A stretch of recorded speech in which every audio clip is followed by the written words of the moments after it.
आज आपण बनवत आहोत फ्राईड राईसची रेसिपी। एकदम मस्त चटपटीत हा फ्राईड राईस बनतो। त्यासाठी बघा इथं मी लांबडा तांदूळ घेतलेला आहे। आता तांदूळ आपल्याला 2 पाण्याने स्वच्छ धुवून घ्यायचा आहे। तुम्हाला इथं कोलम तांदूळ वापरायचा असला तरी तुम्ही वापरू शकता, कारण त्याचा सुद्धा भात एकदम सुट्टा छान बनतो।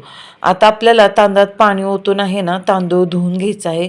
तांदूळ धुताना जास्त चोळून धुवायचा नाहीये, फक्त हलवून द्यायचा, त्याचा स्टार्च निघून जाऊस तोपर्यंत। इथं बघा तांदूळ भिजत आला की पाणी गरम करायला ठेवायचं।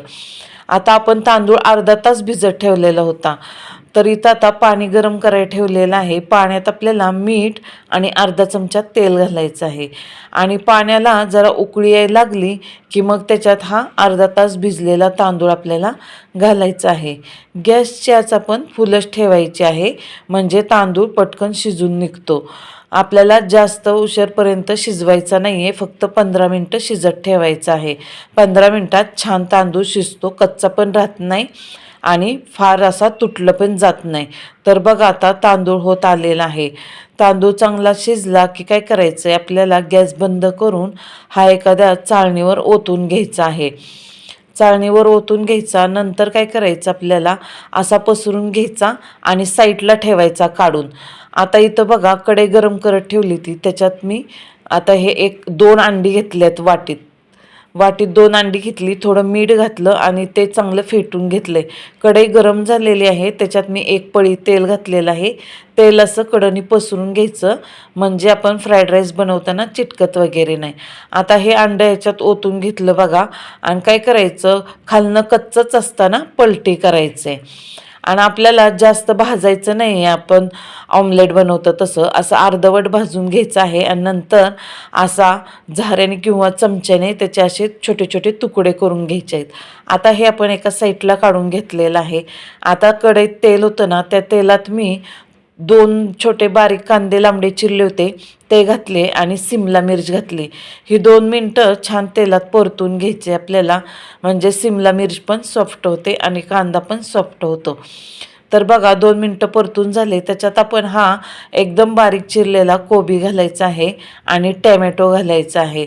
त्याच्यानंतर हे सुद्धा ह्याच्यात परतून घ्यायचं आहे। गॅसची आच आपण आता मीडियम ठेवलेली आहे। आता हे परतून घ्यायचं, ह्याच्यात 2-3 मिनटं चांगलं व्यवस्थित परतून घ्यायचं, म्हणजे सगळ्या भाज्या अर्धवट शिजल्या जातात। आता इथं आपल्याला 1 चमचा व्हिनेगर घालून घ्यायचं ह्याच्यात आणि 2 चमचे सोया सॉस घालायचं आहे आणि हे चांगलं ह्याच्यात अजून परतून घ्यायचं हे घातल्यानंतर, म्हणजे एकदम छान अशी ह्याची चव येते। आता हे जे आपण अंडं मगाशी बारीक केलं ना, ते पण ह्याच्यात घालून घ्यायचं आहे आणि परतून घ्यायचं आहे। बघा व्यवस्थित छान परतून घ्यायचं 2 मिनटं, म्हणजे चव एकदम छान होते भाजीची पण। आणि बघा त्याच्यात आता आपल्याला हा राईस घालायचा आहे। राईस एकदम सुट्टा आणि एकदम मस्त झालेला आहे। त्याच्यावर आपण आता कांद्याची पात घालून घ्यायची आहे आणि थोडा कोबी घालायचा आहे बारीक चिरलेला। लांब लांबच चिरून घ्यायचं, तुम्हाला हवे असल्यास तुम्ही पाहिजे तसा चिरा। ह्याच्यात आता चिली सॉस घालायचा आहे आपल्याला। तुम्हाला राईस जेवढा तिखट बनवायचा आहे ना, त्या अंदाजाने तुम्ही चिली सॉस घालायचा आहे। इथं मी मोठा 1 चमचा घातलेला आहे।